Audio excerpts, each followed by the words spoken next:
Hello friends, आज हम शुरू करने वाले हैं इंजीनियरिंग मैथमेटिक्स 1 के यूनिट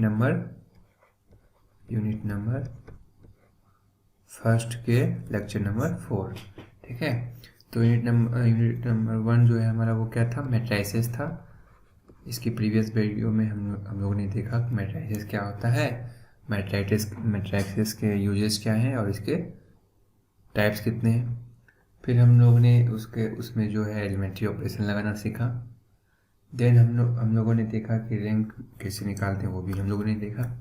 ठीक है, तो और उसमें जब हम उसका यूजेस देख रहे थे तो वहाँ पे हमने एक वो पढ़ा था कि उसका यूज जो है हम लोग साइमल्टेनियस इक्वेशन को यूज करने के लिए भी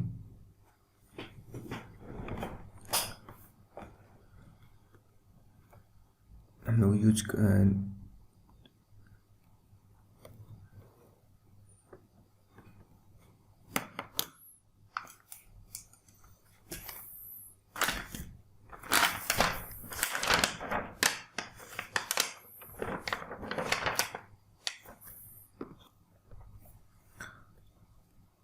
और वहाँ पे जब हम यूजेज की बात किए थे तो उसमें हम एक साइमल्टेनियस इक्वेशन को किस तरह से हम उसका वैल्यू निकालते हैं मैट्रिक्स की मदद से, वो भी हमने देखा था। और उस समय मैंने आपको बताया था कि इसका हम लोग आगे एक्सप्लेन अच्छा से करेंगे। तो चलिए यहाँ पे हम देखते हैं कि आखिर हम किसी भी इक्वेशन का सॉल्यूशन मैट्रिक्स की मदद से किस तरह से निकालते हैं। ठीक है, तो यहाँ पे सबसे पहला नंबर देख सकते हैं। पहली नंबर बात यह है कि यहाँ पे जो भी इक्वेशंस हैं, ठीक है, वो लीनियर इक्वेशन है। ठीक है, और लीनियर इक्वेशन में आप यहाँ पे देख सकते हैं ये क्या है, नॉन होमोजीनियस है। क्या है, नॉन होमोजीनियस। आप लीनियर इक्वेशन तो हम लोगों ने पढ़ ही रखा है पहले से ही, क्लास 7-8 में भी हम लोगों ने पढ़ा था, 9th में, और अभी भी पढ़ते आ रहे हैं। तो लीनियर इक्वेशन हम यहाँ पे देख सकते हैं। और जो है यहाँ पे ये क्या है, नॉन होमोजेनस इक्वेशन है। अब ये नॉन होमोजेनस क्या होता है, ठीक है, तो उसको हम समझेंगे, अभी डिटेल में समझेंगे। चलिए आगे देखते हैं। मान लीजिए कि ये क्या है, system of m linear equation, और इसमें एन नंबर ऑफ अननोन्स है।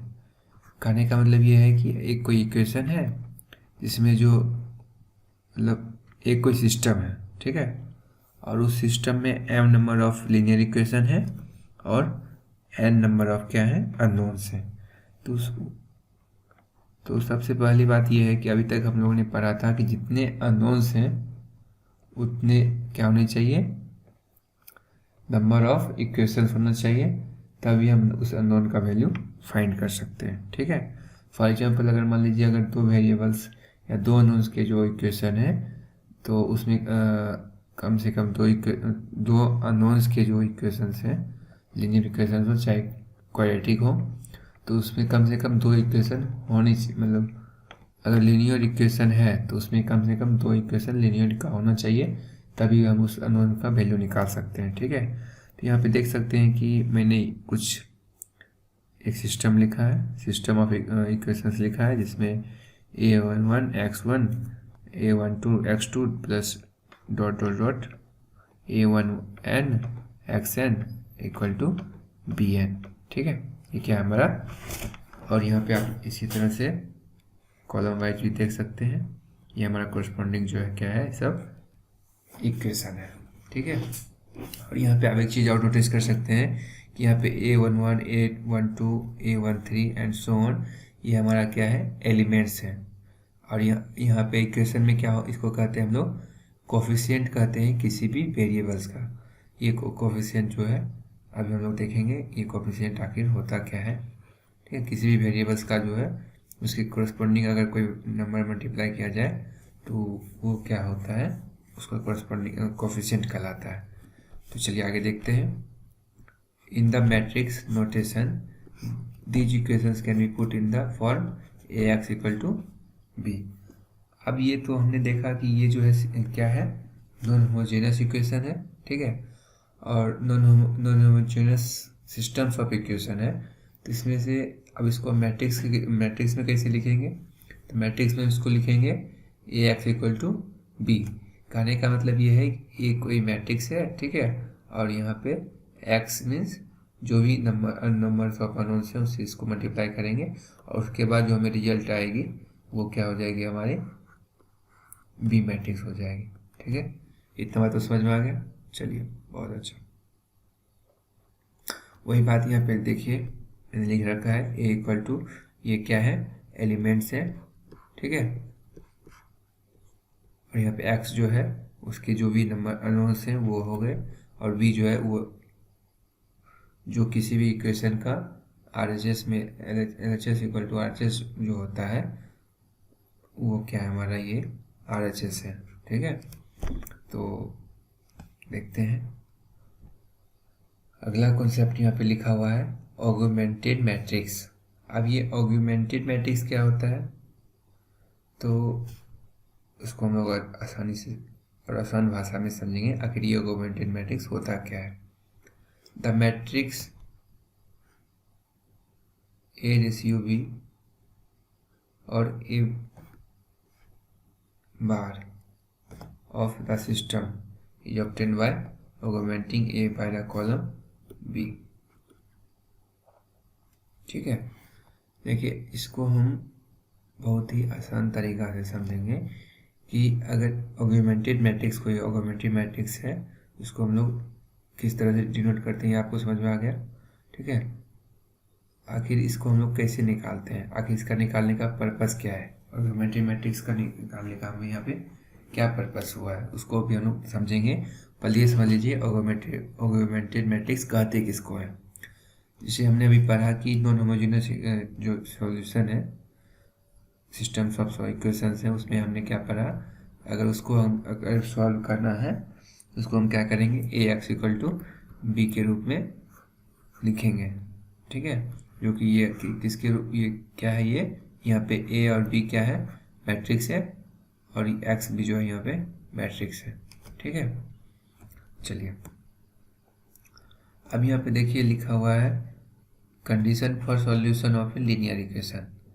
अब जब हम non homogeneous set of solution की बात करते हैं, सेट ऑफ इक्वेशन की बात करते हैं, तो वहाँ पे क्या है कि कुछ कंडीशंस होते हैं कि सॉल्यूशन उसके एग्जिस्ट होंगे उस इक्वेशन के या नहीं होंगे, क्या उसके कंडीशन से, चलिए उसको हम देखेंगे।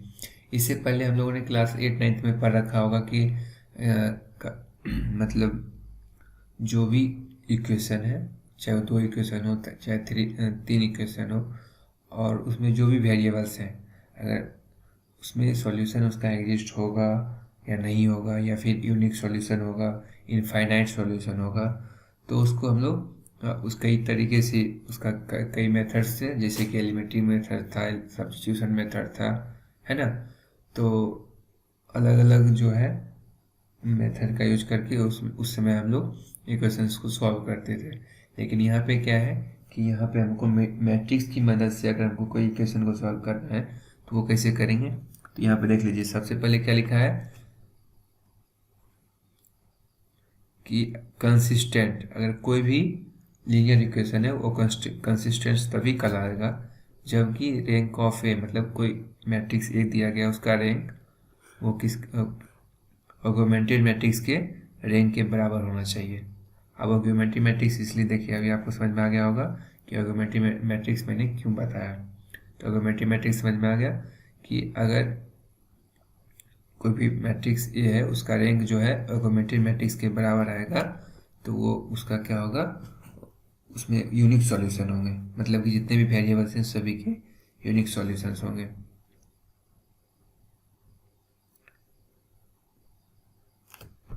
और यहाँ पे एक और देखिए दूसरा कंडीशन ये है, if rank of A equal to rank of augmented matrix, और एक यहाँ पे कंडीशन और लिखा हुआ है कि यहाँ जो रैंक होगा वो लेस देन एन होगा। अब यहाँ पे एन क्या है, नंबर ऑफ अननोन्स है। ठीक है, मान लीजिए 3 इक्वेशन है और 2 अननोन्स है। ठीक है, तो यहाँ पे ये कहता है कि अगर कोई अगर ए मैट्रिक्स है उसका अगर रैंक ऑगमेंटेड मैट्रिक्स के बराबर होगा, ठीक है, और उस रैंक, वो रैंक जो है नंबर ऑफ अननोन से छोटा होगा, तो उसके क्या हो गए, इनफाइनाइट मैनी सॉल्यूशन होंगे। ठीक है, यहाँ पे एन समझ में आ गया, एन जो है नंबर ऑफ अननोन्स है। देखिए नोट करके मैंने एक लिखा है ट्राइवल सॉल्यूशन। ट्राइवल सॉल्यूशन क्या होता है, if it is a solution where all the x i are zero. Trivial solution वो होता है जहाँ पे जितने भी अननोन्स हैं उसकी वैल्यू क्या होंगे, जीरो होंगे। ठीक है, तो ये अभी हमें आगे काम देगा, इसका क्या यूजेज है वो हम देखेंगे। इससे पहले आपको समझ में आ गया कि कंसिस्टेंट मीन्स यूनिक सॉल्यूशन कब होगा, और इनकंसिस्टेंस करने का मतलब कि उसमें इनफाइनाइट मैनी सॉल्यूशन कब होंगे। ये आपको समझ में आ गया होगा। चलिए, तो यहाँ पे हम आगे समझेंगे। ऊपर जो भी हमने पढ़ा अब उसको हम यहाँ पे शॉर्ट तरीके से समझेंगे, इन ब्रीफ समझेंगे। ठीक है, ताकि हमें याद रहे और आसानी से हम क्वेश्चन को सॉल्व कर सकें। ठीक है, चलिए देखते हैं। तो अब कोई भी a system of non homogeneous linear equation, आपको एक सिस्टम है जिसमें नॉन होमोजेनस इक्वेशन है। ठीक है, बहुत सारी नॉन होमोजेनस इक्वेशन है, तो उसको हम लोग कैसे समझेंगे, उसके क्या क्या सॉल्यूशन हो सकते हैं उस सिस्टम का। ठीक है, तो नॉन होमोजेनस इक्वेशन का मैंने नोटेशन बता दिया, वो क्या होता है, ए एक्स इक्वल टू बी होता है। ठीक है, और यहाँ पे एक चीज़, यहाँ पे ये जो टेबल बनाया गया है, फ्लो चार्ट बनाया गया है, उसको आप समझ सकते हैं। अगर A X equal to B है तो यहाँ पे find rank of A and rank of C. अब यहाँ पे देखिए रैंक ऑफ सी जो है, ये तो आप समझ में आ गया, ये जो है हमारा कोई एक मैट्रिक्स, गिवन मैट्रिक्स है। ठीक है, और यहाँ पे सी जो है, सी जो है वो क्या है, हमारा ऑग्यूमेंटेड मैट्रिक्स, ऑग्यूमेंटेड मैट्रिक्स।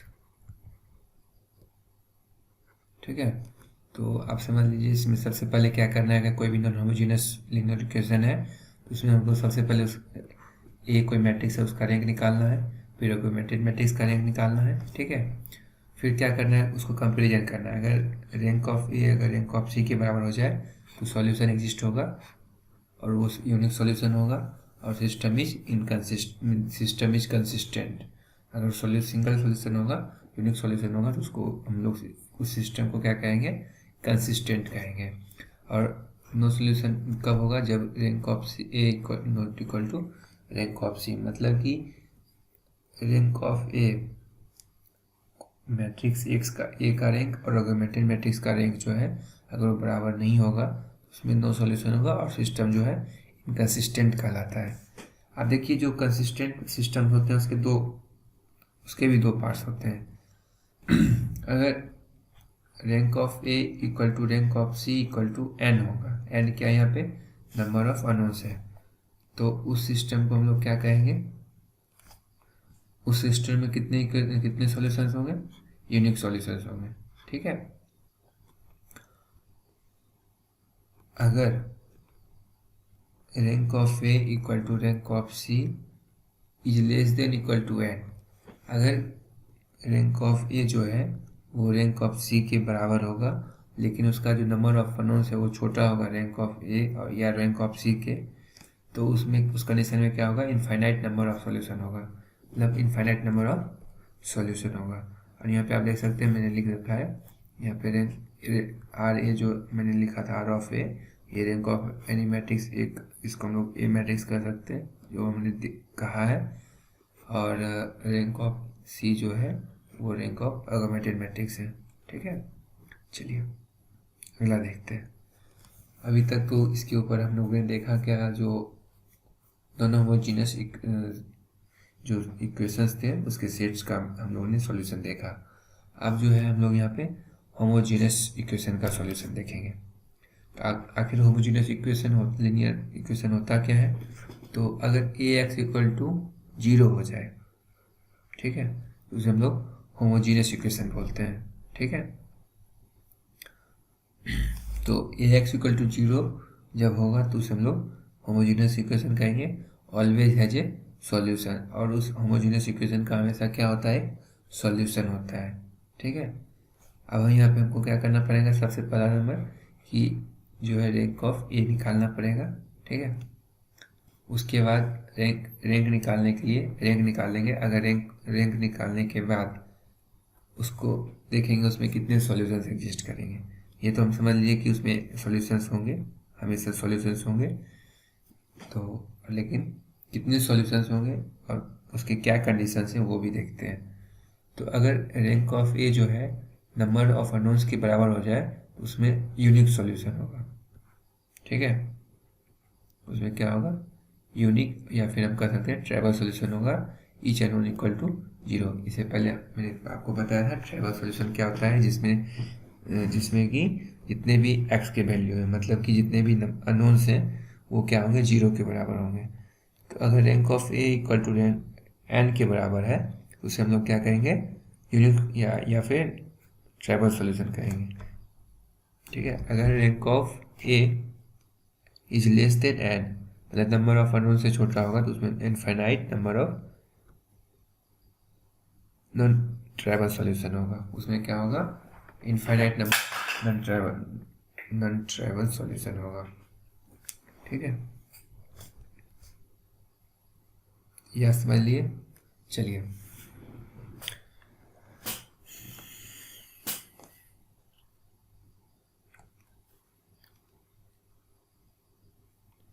अगर rank of A less than n के एन से छोटा होगा, एन यहाँ पे क्या है, नंबर ऑफ अननोन्स है, तो उस कंडीशन में क्या होगा, infinite number of non trivial solution होगा। ठीक है, इनफाइनाइट नंबर ऑफ सॉल्यूशन होगा, सीधी सी बात है। चलिए अब हम तो सबसे पहली बात यह है कि हमने देखा कि नॉन होमोजेनियस में सॉल्यूशंस एग्जिस्ट करेंगे या फिर सॉल्यूशंस एग्जिस्ट और नॉट। सॉल्यूशंस एग्जिस्ट कर भी सकते हैं या नहीं भी कर सकते हैं। ठीक है, लेकिन इसमें क्या है कि सॉल्यूशन एग्जिस्ट होंगे ही। अब देखिए नॉन होमोजेनियस जो सेट ऑफ इक्वेशन था उसमें हमने देखा कि अगर कोई भी मैट्रिक्स है, ठीक है, उसका अगर हम रैंक निकालते हैं, रैंक ऑफ ए, किसी भी ए मैट्रिक्स का अगर रैंक निकालते हैं, अगर वो रैंक ऑफ सी के बराबर हो जाए, सी क्या है, हमारा ऑगमेंटेड मैट्रिक्स है, तो इसमें सॉल्यूशंस एग्जिस्ट होंगे, सॉल्यूशंस एग्जिस्ट होंगे। अब इसके भी दो कंडीशंस थे। अगर क्या थे कंडीशंस, कि रैंक ऑफ ए जो है रैंक ऑफ सी के बराबर हो जाए और वो एन के बराबर हो जाए। तो इसमें हमने क्या पढ़ा था, यहाँ पे हमने देखा कि रैंक ऑफ ए जो है वो रैंक ऑफ सी के बराबर होगा तो एक सॉल्यूशन एग्जिस्ट होंगे। लेकिन इसके दो कंडीशंस थे। पहला कंडीशन ये था कि रैंक ऑफ ए जो है रैंक ऑफ सी के बराबर होगा और ये जो है एन के बराबर होगा। एन क्या है, नंबर ऑफ अननोन्स है, तो उसमें क्या होंगे, यूनिक सॉल्यूशन होंगे। दूसरा कंडीशन हमने देखा कि अगर रैंक ऑफ ए जो है वो रैंक ऑफ सी के बराबर तो है लेकिन एन से छोटा है, तो वो क्या हो जाएगा, इसमें इनफाइनाइट सॉल्यूशंस होंगे। और इसके एक और सॉल्यूशन एग्जिस्ट का एक और था, इसमें सॉल्यूशंस एग्जिस्ट कहाँ पे नहीं करते हैं। तो जब रैंक ऑफ ए जो है वो रैंक ऑफ सी के बराबर नहीं होगा तो उस कंडीशन में क्या होगा, इस सेट ऑफ इक्वेशन के एक भी सॉल्यूशंस एग्जिस्ट नहीं करेंगे। ठीक है, यह समझ में आ गया आपको। चलिए अब यहाँ पे होमोजेनियस में तो आसानी से यहाँ पे आप समझ ही सकते हैं, इसमें सॉल्यूशन एग्जिस्ट होंगे ही। अगर रैंक ऑफ ए जो है नंबर ऑफ अननोन्स के बराबर हो जाएगा उसमें वो यूनिक सॉल्यूशन होगा, यानी कि जो भी उसके वेरिएबल्स हैं या जो भी अननोन्स हैं उसके सभी का वैल्यू 0 होगा। ठीक है, अगर रैंक ऑफ ए जो है वो लेस देन होगा एन के, एन यहाँ पे नंबर ऑफ अननोन्स है, उससे अगर छोटा होगा तो उस कंडीशन में infinite number of non trivial solution होगा। ठीक है, नॉन ट्राइवल सॉल्यूशन मीन्स कि उसके जो भी वैल्यू हैं अननोन्स के वो कुछ ना कुछ होंगे, मे बी जीरो कभी कभी भी हो सकते हैं, लेकिन कुछ ना कुछ वैल्यू आएंगे। ठीक है, लेकिन इनफाइनाइट नंबर ऑफ वैल्यू आएंगे। तो आपको समझ में आ गया होगा।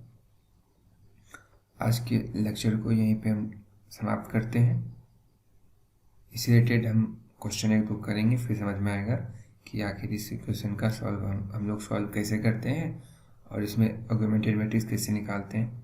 तो अगले लेक्चर के लिए आप लोग इंतज़ार कीजिए, तब तक इसको आप आसानी से फिर से एक बार रिवाइज कर लीजिएगा। ये आगे चल के आपको बहुत ही काम आने वाला है। ठीक है, चलिए, थैंक यू वीडियो देखने के लिए, बहुत बहुत धन्यवाद।